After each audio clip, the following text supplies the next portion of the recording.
Middle east में अभी एक बहुत बड़ा मिलिट्री कॉन्फ्लिक्ट चल रहा है।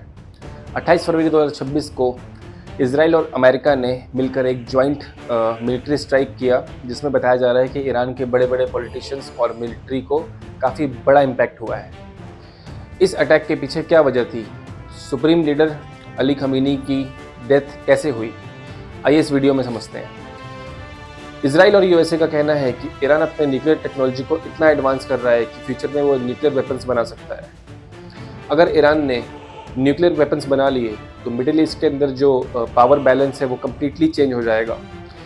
इसराइल और यूएस का क्लेम ये है कि उन्होंने ईरान के मिलिट्री बेस, मिसाइल साइट्स और न्यूक्लियर रिलेटेड फैसिलिटीज़ को टारगेट किया है, और दूसरी तरफ ईरान का कहना ये है कि उनका न्यूक्लियर पावर प्रोग्राम पीसफुल है और जो स्ट्राइक है वो इंटरनेशनल लॉ के खिलाफ है।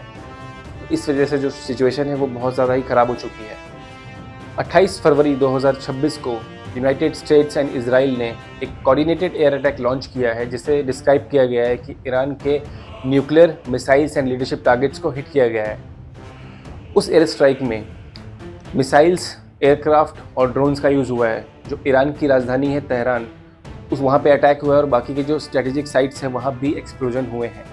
उस एयर स्ट्राइक के बाद मिडिल ईस्ट में टेंशन और बढ़ गई है।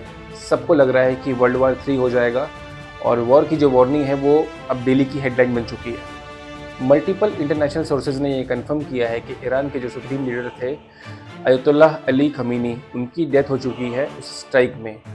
इंटरनेशनल मीडिया एजेंसी रॉयटर्स ने भी ये कंफर्म किया है कि ईरान के सुप्रीम लीडर की डेथ रिपोर्ट की गई थी just after US and Israel attack. State media ने भी ये डेथ कंफर्म की है, जो मिडिल ईस्ट और जियोपॉलिटिक्स में एक हिस्ट्रिकली मैसिव शिफ्ट माना जा रहा है। ईरान के ऊपर जो अटैक हुआ है उसके बदले में ईरान ने भी रिटेलिएट करना शुरू कर दिया है, और बताया जा रहा है कि यूएस के जो मल्टीपल एयरबेस है मिडिल ईस्ट के अंदर, उसको ईरान ने डिस्ट्रॉय कर दिया है। तो चलिए सबसे पहले मैं आपको बताता हूँ, जो सबसे बड़ा एयरबेस है यूएस का वो है अल उदैद एयरबेस, जो कि कतर में दोहा के पास है, जिसको ईरान ने अपने ब्लास्टिक मिसाइल से डिस्ट्रॉय किया है। अल असद एयरबेस, जो कि वेस्टर्न इराक में आता है, बताया जा रहा है कि इसको भी ईरान ने अपने ब्लास्टिक मिसाइल से डिस्ट्रॉय कर दिया है। ये भी अमेरिका का काफ़ी बड़ा एयरबेस है। एरबिल एयरबेस, ये कुर्दिस्तान रीजन इराक में आता है। बताया जा रहा है कि ईरान ने इसको भी अपने मिसाइल से डिस्ट्रॉय किया है। यहाँ भी यूएस के जो एयर फोर्स है वो डिप्लॉयड है। तो इन सब के बाद पूरा मिडिल ईस्ट जो है वो डरा हुआ है। और आप लोगों को क्या लगता है कि वर्ल्ड वॉर 3 होने के चांसेस हैं?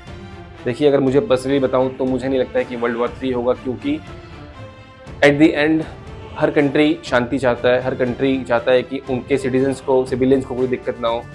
तो हो सकता है ईरान नेगोशिएट करे और यूएस और इसराइल उनसे बातचीत करके इस मसले का हल निकालें और सारी चीज़ें वापस से नॉर्मल हो जाएं। तो अगर आपको ये वीडियो पसंद आई तो प्लीज़ मुझे कमेंट में बताइएगा। नेक्स्ट वीडियो जो मैं बनाऊंगा वो इसी से रिलेटेड बनाऊंगा। Thank you.